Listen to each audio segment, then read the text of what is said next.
Cela fait bien longtemps que le bruit des bottes s'est tu dans ce petit village de la Manche. Mais elle est un peu décalée, la véritable entrée. Voilà, d'après ce qu'on sait, c'est à 10 mètres, donc nous sommes en face, quasiment. Juste ici, Oui, voilà. Qui pourrait soupçonner aujourd'hui qu'un camp de prisonniers allemands s'est établi ici, dans ces champs, entre juin 1944 et février 1946 ? Il y avait jusqu'à 60 000 prisonniers derrière cette épée. C'est quand même colossal. Une cacophonie tombée dans l'oubli, même pour ses habitants. Je suis né juste après la guerre, je n'avais pas entendu parler de ce camp de prisonniers. Foucarville était la première ville du département de la Manche pendant à peu près 2 années. 60 000 prisonniers au plus fort. 100 000 prisonniers qui passent par Foucarville. C'était un des hauts lieux de la détention à la fin de la Seconde Guerre mondiale. Et pourtant, après la guerre, on en a peu parlé. On avait envie de tourner la page quand même. Dès le débarquement, les Alliés doivent gérer les prisonniers. Les premiers captifs sont parqués sur la plage, puis dirigés vers des camps de transit avant d'être envoyés en Grande-Bretagne. Mais ce système, pourtant anticipé, va vite être dépassé.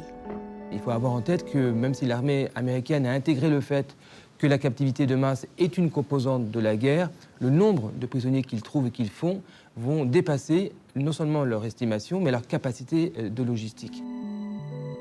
Très rapidement, la Grande-Bretagne elle-même est déjà extrêmement dense en prisonniers, donc ils vont les garder sur les plages normandes et ensuite ils vont développer un système de camps. Un de ces grands camps va être le CCPW 19 de Foucarville, qui est un des 13, puis après des 17 camps créés par les Américains.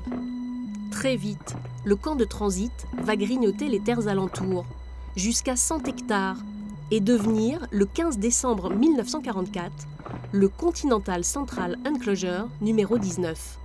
Un camp permanent où sont envoyés par wagons entiers jusqu'à 10 000 prisonniers dans la même journée, capturés à des centaines de kilomètres, au fur et à mesure de l'avancée du front. Les prisonniers venaient par cette route de la gare de Chef-du-Pont pour beaucoup d'entre eux et rentraient par ici, avec bien des cages, c'est-à-dire des tentes qui étaient réunies pour les prisonniers.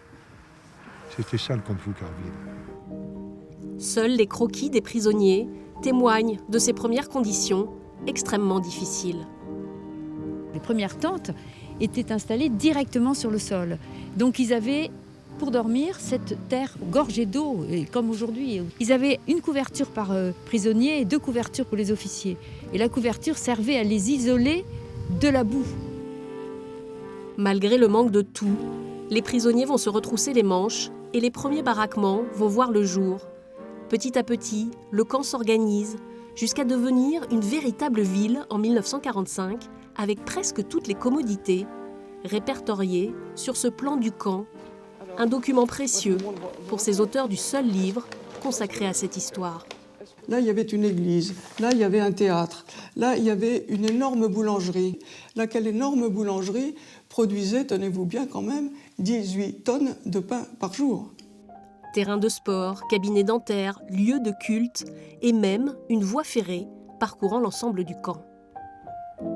L'intérêt d'avoir ce petit train était de pouvoir livrer, entre guillemets, la nourriture dans chacune des cages en 3/4 d'heure, alors qu'avant la création de ce réseau, il fallait plus de 2 heures.